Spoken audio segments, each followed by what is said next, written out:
Allez, c'est parti. Bienvenue dans ce décryptage. Aujourd'hui, on s'attaque à un sujet qui vaut littéralement de l'or, la maîtrise de l'écriture professionnelle. Et si l'on regarde bien notre avatar africain sur le tableau blanc, il pointe vers un graphique boursier qui grimpe entièrement fait de lettres.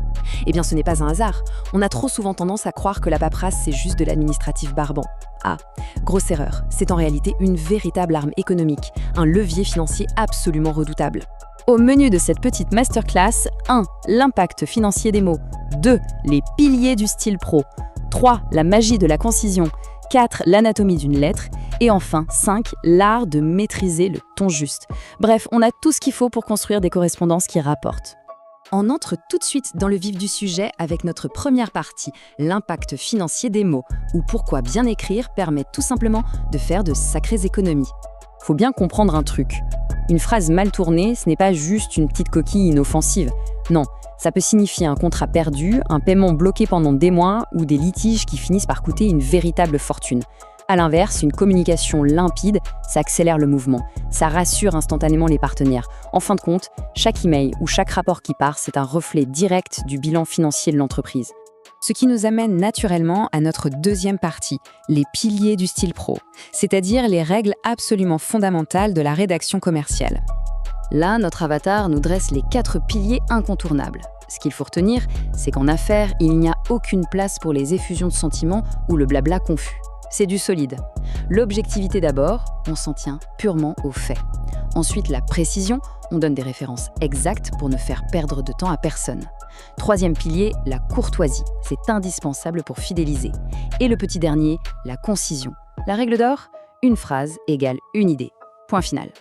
Et ça nous fait une transition parfaite vers la troisième partie, la magie de la concision. Tout l'art d'écrire pour l'efficacité. Dans le business, on le sait, le temps, c'est de l'argent. Alors comment faire pour alléger une phrase un peu trop lourde? C'est le défi qu'on se lance maintenant. Voyons si on arrive à repérer ce qui cloche. Prenons cet exemple précis.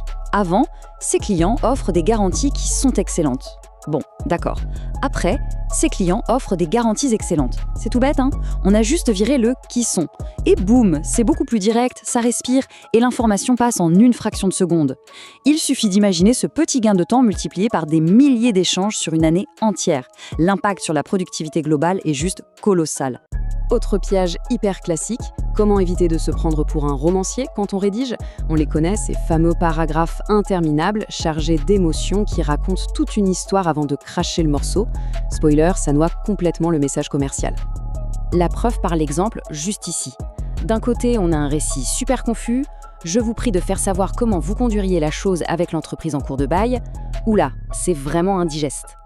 Et de l'autre, la version corrigée, totalement anonymisée et surtout percutante. Accepteriez-vous de prendre en charge le renouvellement du bail? À quelles conditions? Là, on a des questions ultra précises, prêtes pour l'action. Pas besoin de raconter sa vie, on fixe les conditions financières et on avance. Quatrième étape de notre décryptage, l'anatomie d'une lettre, la structure du succès.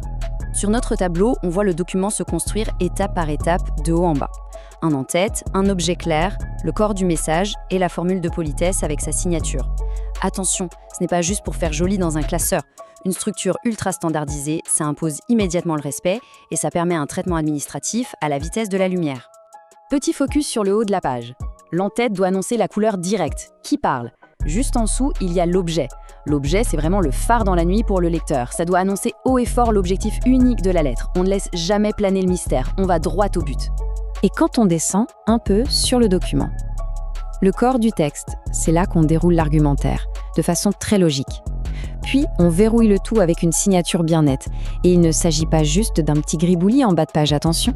C'est la garantie absolue que quelqu'un prend la responsabilité professionnelle totale de ce qui est écrit au-dessus.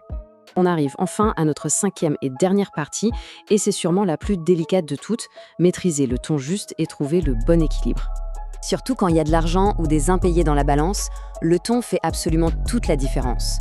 Heureusement, on a des petits outils linguistiques parfaits pour ça. Utiliser une incidence comme « nous l'espérons », le conditionnel ou encore des tournures impersonnelles, c'est de la diplomatie à l'état pur. On adoucit considérablement la forme, tout en restant totalement inflexible sur le fond du problème. Prenons un cas très concret. Face à une retenue financière complètement injustifiée, on range la timidité au placard. Écoutez bien, nous n'acceptons pas cette déduction et vous demandons de solder cette affaire. C'est courtois, oui, mais c'est tranchant. Aucune faille. L'objectif, c'est de récupérer l'argent, un point, c'est tout. En revanche, si c'est de notre côté que vient la demande d'un délai de paiement, l'approche change radicalement. Regardez, pourriez-vous accepter de reporter cette échéance au 20 avril prochain? Mettre du conditionnel et poser une question, ça transforme un ordre sec en une demande coopérative.